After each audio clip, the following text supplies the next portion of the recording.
Army chief general Qamar Javed Bajwa चयो आहे त पाकिस्तान फ्रांस ऐं अमान सां गॾियल मफ़ादनि जी बुनियाद ते लाॻापन खे हथी ॾियण जो ख़्वाहिशमंद आहे।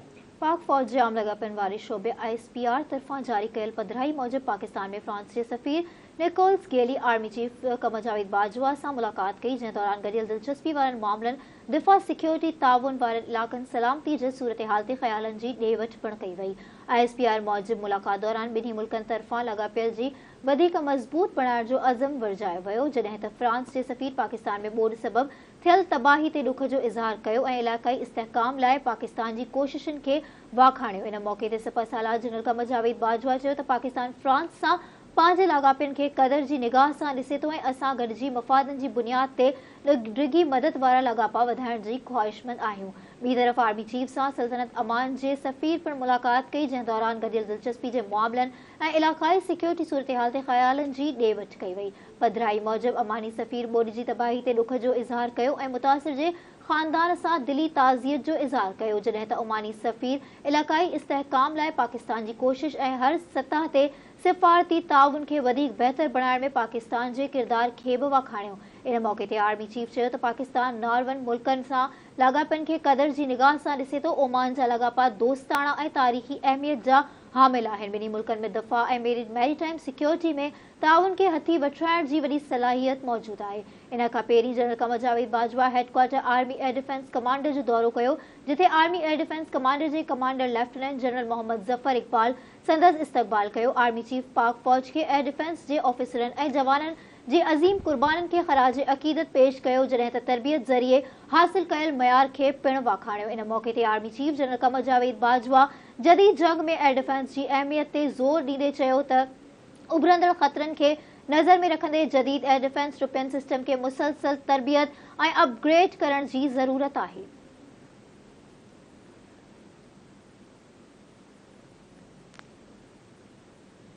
नाज़रीन, वज़ीर आज़म शहबाज शरीफ चीन जे दौरे ते बीजिंग पहुची वियो आहे, जिथे हू चीनी सदर सां मुलाक़ात कंदो। वज़ीर आज़म शहबाज शरीफ चीन जे 2 ॾींहंनि जे सरकारी दौरे ते बीजिंग पहुतो आहे। साण साला सतही वफ़्द पिणु गॾु आहे।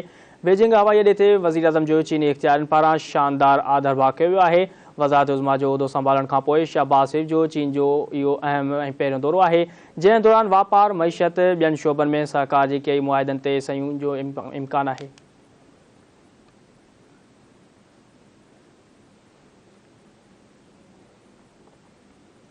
Judicial commission justice Aamir Farooq खे इस्लामाबाद हाई कोर्ट जो चीफ जस्टिस मुक़ररु करण जी सिफ़ारिश करे छॾी आहे।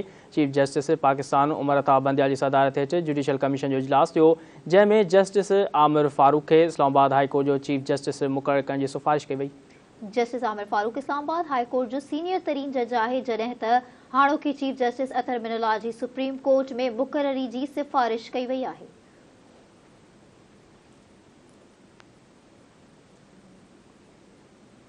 नाज़रीन, सुप्रीम कोर्ट जे chief justice justice Umar Ata Bandial record मुआहिदे बाबति सदारती रेफरेंस में हुकूमत खां केतिरनि ई सवालनि जा जवाब तलब कंदे बैरिस्टर फरूक नसीम, सलमान अकरम राजा ऐं ज़ाहिद इब्राहिम एडवोकेट खे अदालती मुआवन मुक़ररु करे छॾियो आहे। सुप्रीम कोर्ट में चीफ जस्टिस जी सरबराही में 5 ॾुकनी बेंच रेफरेंस जी सदारती रेफरेंस जी ॿुधणी कई, जंहिं दौरान एडिशनल अटॉर्नी जनरल आमिर रहमान चयो त अदालती फ़ैसिले में चयो वियो त ज़ाब्तनि में नरमी ख़िलाफ़ क़ानून ठाहियो वियो। अदालत करार ॾिनो त आलमी कंपनी खे ज़ाब्तनि में नरमी करण जो इख़्तियार नाहे। चीफ जस्टिस उमर अता बंदियाल चयो त छा ज़ाब्ता अञा बि साॻिया आहिनि या उन्हनि में तरमीम कई वई आहे, जंहिं ते एडिशनल अटॉर्नी जनरल चयो त रिकॉर्डिक बाबति कानून में तरमीम कई वई आहे।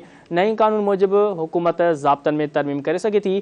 चीफ जस्टिस रिमार्क्स ॾींदे चयो त ज़ाब्तनि में नरमी हुजे त बि शफ़ाफ़ियत लाज़मी आहे, जंहिं ते वकील जवाबु ॾिनो त रिकॉर्डिक मां निकिरंदड़ मादनियात में पाकिस्तान जो हिसो 50% हूंदो।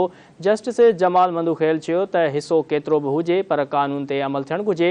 वकील चयो त कानून खां ॿाहिरि कुझु बि न पियो कयो वञे। रिकॉर्डिक मूजिबि उन खां बहितर मुआइदो मौजूदा हालतुनि में मुमकिन न हो। जेकॾहिं मुआइदो न थियो त पाकिस्तान खे $9 अरब खां वधीक नुक़सानु करणो पवंदो। चीफ जस्टिस चयो त सदारती रेफरेंस में अदालत जो दाइरो सिर्फ़ पुछियल सवालनि ताईं महदूद आहे। रेफरेंस में रुॻो आइनी सवालनि जो जाइज़ो वठी सघिजे थो। सदारती रेफरेंस में सियासी या मुआशी सवालनि जो जाइज़ो नथो वठी सघिजे। चीफ जस्टिस चयो त आलमी मुआइदे सां 3 धुरियुनि मुतासिर थिए छा उन जो हक़ ज़ाया न थींदो। इंसाफ़ ताईं पहुच जो हक़ हू हर फ़र्द ताईं आहिनि ॾिनो वञे। लाहौर जी मक़ामी अदालत पंजाब असेंबली जे अॻूणे डिप्टी स्पीकर दोस्त मोहम्मद मज़ारी खे वधीक 2 ॾींहनि जे जिस्मानी रिमांड ते एंटी करप्शन पंजाब जे हवाले करे छॾियो।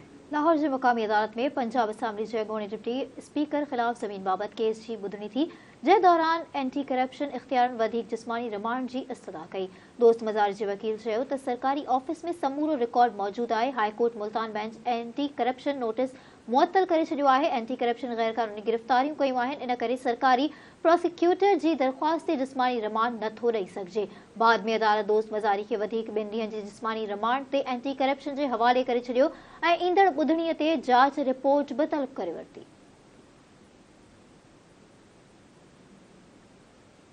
नाज़रीन, सीनियर सहाफ़ी ऐं एंकर पर्सन अरशद शरीफ जे क़त्ल केस में जोड़ियल जांच टीम कीनिया में हक़ीक़तूं मालूम करण लाइ कीनिया जी पुलिस चीफ ऐं ऑफिसरनि सां मुलाक़ात कई आहे। कीनिया में अरशद शरीफ क़त्ल केस की हक़ीक़त मालूम करण लाइ FIA अकेडमी के डायरेक्टर अतहर वहीद ऐं deputy director general intelligence bureau Umar Shahid Hamid ते मुश्तमिल टीम जांच में मसरूफ़ आहे। पाकिस्तानी टीम कीनिया के वक्ती IG पुलिस ऐं आफिसरनि सां पाकिस्तानी हाई कमीशन में मुलाक़ात कई। ज़रियनि मूजिब मुलाक़ात में पाकिस्तानी टीम ऐं कन्वीनर पुलिस एहलकारनि विच में अरशद शरीफ क़त्ल केस ते बि ख़्यालनि जी ॾे वठि कई वई। वाज़े रहे त अरशद शरीफ के कीनिया में रिहाइश की सहूलत फ़राहम कंदड़ 2 भाइरनि वक़ार ऐं खुरम जांच टीम के बुधायो हो त अरशद शरीफ जो मोबाइल फ़ोन ऐं iPad वग़ैरह कीनिया पुलिस हवाले कया विया आहिनि। ज़रियनि मूजिब पाकिस्तानी टीम कीनिया जे पुलिस सरबराह खां कीनिया में हिन महिल ताईं थियल जांच बाबति मालूमात पिणु वरिती।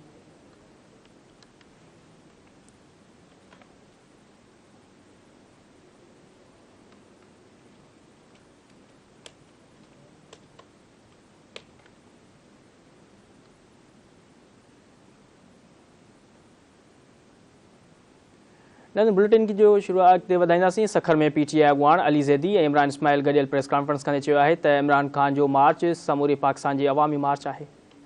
उन्हनि चयो त लॉन्ग मार्च करणु संदन जमहूरी हक़ आहे। ॿियनि में वॾा लॉन्ग मार्च कया हुआ। उन्हनि चयो त मौलाना फज़लुर रहमान बि लॉन्ग मार्च कयो, जंहिंखे बारिश बि सहूलतूं फ़राहम कयूं वयूं। उन्हनि वधीक चयो त कानून जे दायरे में रही साफ़ शफ़ाफ़ इलेक्शन जी तारीख़ घुरी रहिया आहियूं। अॻुवाणनि चयो त इमरान खान पेट में का बि शइ नथो रखी सघे। संदसि जेको प्लान हूंदो उहो अवाम में आॾो रखंदो। हुननि चयो त हुननि जूं ॻाल्हियूं सिर्फ़ु इलेक्शन जी तारीख़ ते ई थी सघनि थियूं। हुननि चयो त सम्झ में नथो अचे त फैसल वावजा एतिरो अहम कीअं थी वियो आहे।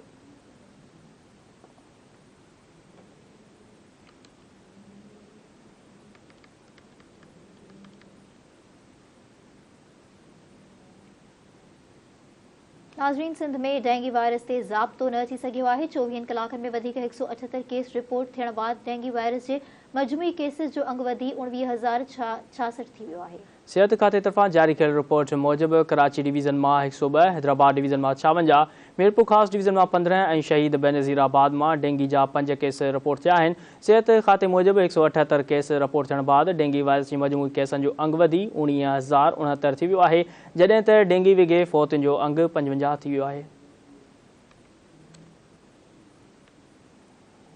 IG सिंध गुलाम नबी मेमन शहीद सिपाही ज़ियाउल हक़ जे पुट निहाल जे घर पहुची साणुसि दिली ताज़ियत, हमदर्दी ऐं यकजहती जो इज़हार कयो। इन मौक़े ते IG सिंध पुलिस खाते में शहीद कांस्टेबल जी ख़िदमतनि खे सारायो ऐं चयो त शहीदनि जे वारसनि खे अकेलो न छॾियो वेंदो। सिंध पुलिस साणनि गॾु आहे। सिंध पुलिस खातो शहीदनि जे वारसनि जी भलाई लाइ इंतहाई संजीदा क़दम खणी रहियो आहे। हुन चयो त अवाम जी जान माल ऐं हिफ़ाज़त लाइ पंहिंजो क़ीमती जानियूं कुर्बान करण वारा सिंध पुलिस जा सींगार आहिनि। शहीदनि जा कारनामा सिंध पुलिस जी तारीख़ में सुनहरी बाब बणिजी विया आहिनि। IG सिंध ने मौक़े ते शहीदनि जे वारसनि लाइ DIGs जी सरबराही में सिंध सतह ते शहीदनि राब्ता कमेटी जोड़ण जो पिणु ऐलान कयो।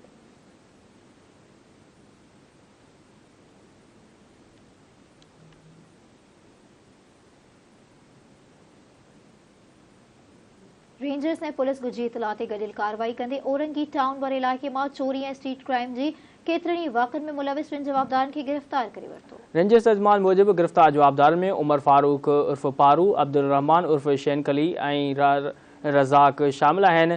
संदन कब्ज़े मां हथियार ऐं बारूदी मवाद हथ कयो वियो आहे। तर्जमान मूजिब 16 अगस्त ते जवाबदार अब्दुल रहमान उर्फ़ शैनकली पंहिंजे साथी जवाबदार अदनान सां गॾिजी अलीगढ़ मार्केट भरिसां वेठल माण्हुनि खां बंदूक जे ज़ोर ते फुर कई हुई। जवाबदार जे साथी शहरी अदनान खे फुर दौरान गोलियूं हणी ज़ख़्मी कयो हो। तर्जमान मूजिब जवाबदार खे हथायल CCTV फुटेज में वाज़े तौर ते ॾोह कंदे ॾिसी सघिजे थो।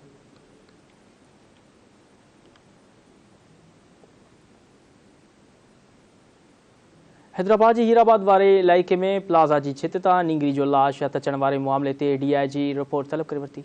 DIG पीर मोहम्मद शाह वाक़े जो नोटिस वठंदे SSP खां रिपोर्ट तलब करे वरिती। DIG पीर मोहम्मद शाह मार्केट पुलिस खे वाक़े में मुलविस जवाबदारनि खे गिरफ़्तार करण जो हुकुम ॾेई छॾियो। पुलिस मूजिबि शुरूआती ॼाण मूजिबि 7 वरियनि जी ज़ालिया वल्द फैसल कुरैशी सां ज़्यादतीअ जी का तस्दीक नाहे थी। खेसि वात ऐं नक बंदि करे क़त्ल कयो वियो आहे। पुलिस मूजिबि टीम खे वाक़े वारे हंधा अहम शाहिदियूं मिलियूं आहिनि, जॾहिं त प्लाज़ा जी छित ते शराब जूं ख़ाली बोतलूं बि तहवील में वरितियूं वियूं आहिनि। पुलिस मूजिबि काल्ह शाम नींगरी पुरस्कार नमूने गुम थी वई, जंहिं बाद संदसि लाश प्लाज़ा जी छित तां मिलियो आहे। मार्केट पुलिस जो चवणु आहे त नींगरी जे लाश में शुरूआती पोस्टमार्टम रिपोर्ट पुलिस खे अॼु फ़राहम थींदी। DIG हुकुम बाद SSP अमजद शेख नींगरी ज़ालिया कुरैशी जे घर पहुची वारसनि सां ताज़ियत कई। SSP अमजद अहमद शेख मामले जी जांच लाइ SSP हेडक्वार्टर जी सरबराही में 7 रुकनी कमेटी जोड़े छॾी। SSP मूजिबि शुरूआती जांच दौरान अहम शाहिदियूं मिलियूं आहिनि। जल्द वाक़े में मुलविस जवाबदारनि खे कैफ़र किरदार ताईं पहुचायो वेंदो। इन मौक़े ते SSP टीम सां गॾु वारे हंध जो तफ़सीली मुआइनो पिणु कयो। SSP मक़तूला नींगरी जे पीउ फैसल सां मुलाक़ात करे इंसाफ़ करण जी ख़ातिरी कराई। इन मौक़े ते नींगरी जे वारसनि वटि पहुतल PPMP हिना दस्तगीर SSP सां मुलाक़ात करे क़ातिलनि जी जल्द गिरफ़्तारी जो मुतालबो कयो आहे।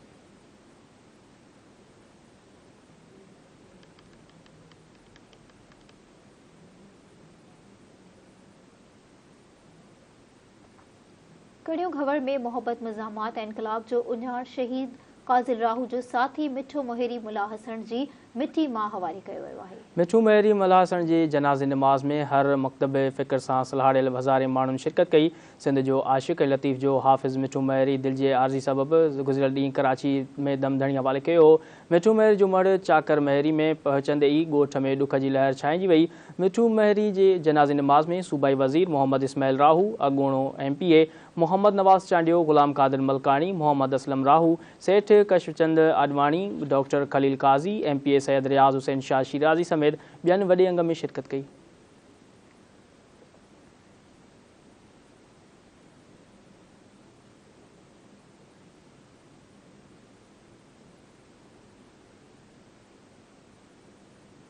उस्मान शाह वेझो कमनि जे फसल मां गोली लॻल नौजवान जो लाश हथ आयो आहे। लासीड़ी थाणे जी हद ॻोठ बचल सांद में कमनि जे फसल मां इरफान कोटवासी 25 वरनि जे आरिफ कश्मीरी जो गोली लॻल लाश मिलियो आहे। इतला ते पुलिस वाक़े वारे हंधि पहुची लाश तहवील में वठी ज़रूरी कार्रवाई लाइ सिविल अस्पताल टंडो अलियार मुंतक़िल करे छॾियो आहे। मक़तूल जे वारसनि जो चवणु आहे त नौजवान सुबुह खां गुम हो। काफ़ी ॻोल्हा बाद मक़तूल जो लाश कमनि जे फसल मां मिलियो आहे।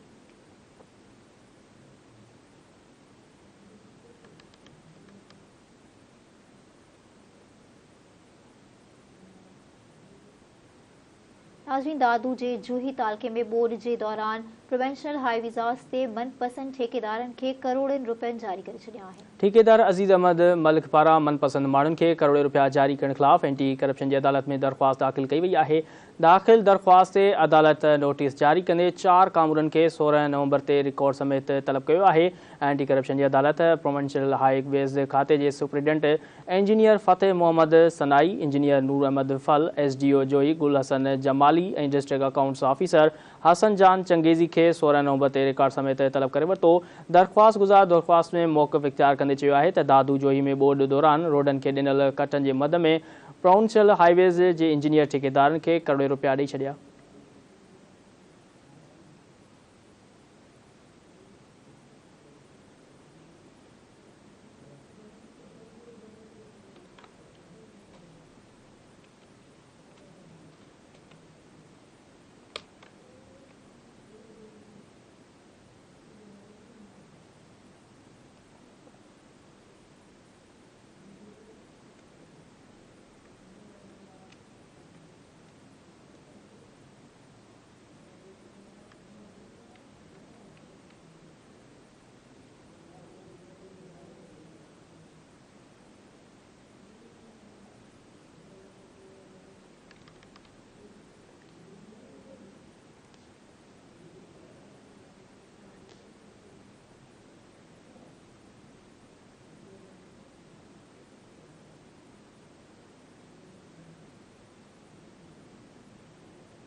इहो महसूस